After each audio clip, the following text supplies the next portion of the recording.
Right, hello lads and lasses and welcome back to Boys Down Under, and I do apologise for not putting out a video yesterday. I was actually studying the whole day for an exam which I finished a couple hours ago, so I apologise for that, but that is all done now.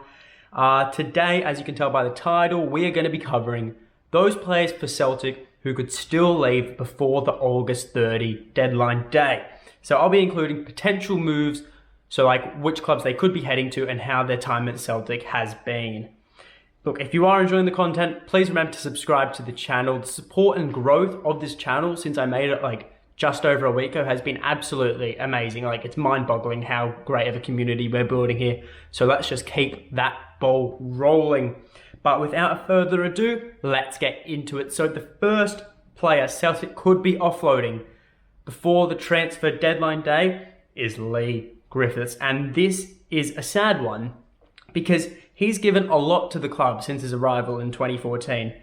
But since around mid-2018 and start of 2019, his form has been lacking. We can all agree on this. And it hasn't helped that he's had so many personal issues, which has caused this lack of form. Because we can't blame Leigh. It's not as if he's playing bad, it's just he's had other things affecting him from off the field. And even though he did re-sign with the club, like when Ange signed, he isn't breaking into this team at all. You know, he's the fourth choice striker. He's behind Kyogo, Eddie, and Albie. Like, there is really no place for him at the club anymore. And with the club looking to sign another striker in the coming days, whoever that might be, it just appears even more likely that Griffiths will be on his way out. And look, it's unfortunate, but in all truth, he has no effect on the team, or no good effect. He's just there as a dead weight in my eyes. And look, possible suitors for Griffiths, see, because of his lack of form, of course, I don't think he'll be going to England. No chance, not even the Championship or League One. I feel his move lies in Scotland, and more specifically, one of his former clubs. Hibernian, not so likely, but definitely I could see him going to Livingston or Dundee. Now, there is one league where I could see Griffiths going, and just as a retirement, and that's the MLS. But I still do feel a Livingston move or Dundee move is the most likely. Both clubs could definitely use a player like Griffiths. If he picks up form again for them, he will be an absolute weapon for those clubs. But enough of Griffiths, let's keep this ball moving. So the second player who could leave Celtic is everyone's absolute favourite, Butterfingers Barkas.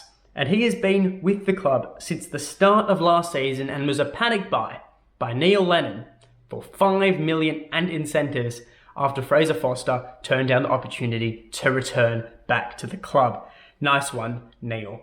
Now, during his time at Celtic, he's only made a mere 22 appearances for the club, and there's nothing memorable for us fans to talk about. Obviously, if you're an opposition fan, I'm sure there are great Barkas moments you've enjoyed, but for us, we just want to forget this whole moment, this whole period of Celtic Football Club. Now, he sits at the moment as third choice keeper behind Joe Hart and Scott Bain. And personally, I feel Celtic should just get rid of him. Get as much money as possible we can to, heal the wounds a bit from his expensive signing. And I do feel as well that we should be moving Connor Hazard up the ranks because I do feel he has a future at Celtic 110% when Joe Hart and Scott Bain eventually get moved on. I hope that Joe Hart stays forever and ever and ever, but still, it is inevitable. Now, as potential moves for Barkas, obviously, with the way he's been playing, I don't really think anyone would want him, the form he's in, but I can definitely see, and there have been whispers and rumours about a move back to Greece. So whether this be to his previous club of AEK Athens, or if he goes to one of their rivals in the Greek First League, I don't know what it's called, but in that league, who knows? But I do feel Celtic should be trying to get money for him, and he has no more places. He no longer has a place at the club, unfortunately. Now, numero 3. Now, this one is a lot more realistic of happening than the last two, but it's also a depressing one, and that is of Ryan Christie. Now, Ryan has been with the club since 2015 and has made 149 appearances, scoring 41 goals in the process. Now, I don't think a single Celtic fan here wants Christie to leave. Not one. Now, whether that Whether he'd be leaving with his contract running out and him signing a pre-contract agreement or a very small fee as of now, who knows?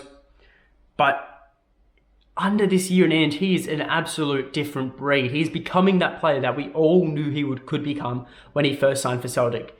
He's developing into such a class player, and obviously at the age he's at, it's now or never to move to England, but hopefully he can see that England is worse than Scotland.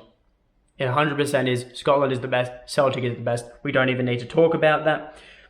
But we need to get him down to a new contract if we want any hope of keeping him at the club during his glory years. There is no question about that. Now, as for where Christie could go, obviously, if he ever moves, it's 95, not even 95, I'd say 99% certain it's a move to England in the English top flight. Right now, Burnley appear to be the favourite. Sean Dyche's team. I don't know how Christie fits into that because of the way they play, but who knows? But there have also been whispers of Southampton, Crystal Palace and Brighton interested. And then an odd one, a bit of an outlier, Serie A side Sampdoria have also rumoured to be interested in Ryan Christie. But fingers crossed, he realises there's no place like paradise and is tied down to a new deal for the next 3 or 4 years. Now, the final player who could be leaving this club is, of course, Odsonne Edouard. Now, similarly to Christie, Eddie's contract runs out this year, and clubs are actually free to talk to Edouard as of January the 1st to sign him on a pre-contract agreement. Now, he joined the club on loan in 2017, with Celtic completing the permanent move, of $8 million plus add-ons, the record fee for Celtic Football Club for a signing a year later in 2018. And I don't think anyone can argue against me saying that he has been money well spent. The service he's done to this club, even if he's looked lackluster in the past few months, that should not derail of what he's brought to this club. It's been astronomical. And to prove this, he's had 176 appearances for the club over his permanent and loan spell, and 87 goals to go with that. He's been an absolute monster at the front for us. Now, as for suitors for Eddie, obviously you have England again, like Christie, but this time it's Crystal Palace being the favourites. There's been rumours here and there of a $15 million pound move for Eddie there. But you've still got whispers at Brighton, Arsenal, West Ham. Those are all options. A lot of people thought it would be Southampton, but they've just signed Adam Armstrong, and Leicester City, but they signed Patson Daka. So obviously I don't think he's going to those two spots, but he could be definitely moving to England. Now, there is also apparently an offer on the table from Nice in the French league. Maybe he goes back to his roots, who knows? But of course, I still would prefer he stays for a whole year. Even if we don't get any money for him, I would still rather he stays for the whole year. I feel Celtic will get enough money to cover whatever fee we would have gotten for Edouard in the first place.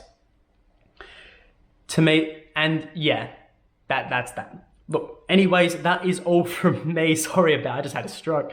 Obviously, there's a couple, less important players who could be leaving the club by August 30th. You've got bhoydownunder. We don't know what's happening there. I literally have heard nothing at all happening with bhoydownunder. He appears to be the third choice left back, so that is mental. And then it's also a matter of when, not if, for 17-year-old centre-back Leo Hjelde, I believe that's how you pronounce it, his move to Leeds is imminent as the days go by. Look, that is all from me. However, tomorrow I will be previewing our match against AZ Alkmaar in the Europa League qualifying. But until next time, hail, hail.